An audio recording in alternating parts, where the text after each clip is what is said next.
చెప్పిన ఛానల్కి స్వాగతం సుస్వాగతం. ఈరోజు మేము మీ అందరితో మజ్జిగ పులుసు, సొరకాయ చల్లకూర ఈ రెండు నేమ్స్తో పిలుస్తూ ఉంటారండి.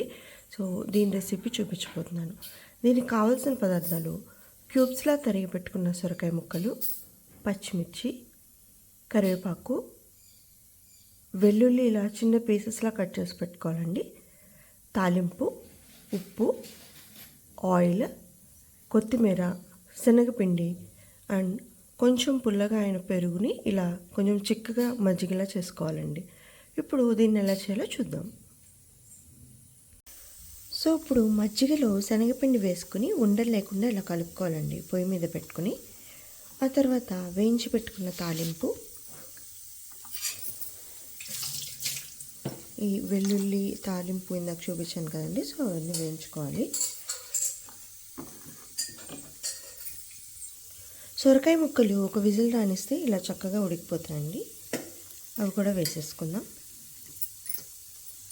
కొంచెం పసుపు అన్నీ వేసి ఒకసారి కలుపుకుందాం. ఇది లైట్గా ఇలా పొంగు వచ్చాక మనం దీంట్లో తగినంత ఉప్పు, మనం ఇందాక పచ్చిమిర్చి చూసాం కదండి, అది మిక్సీలో వేసుకుంటే ఇలా చక్కగా పేస్ట్లా అవుతుంది. సో తొక్కి పెట్టుకున్న పచ్చిమిర్చి కారము వేసి ఒకసారి కలుపుకుందాం.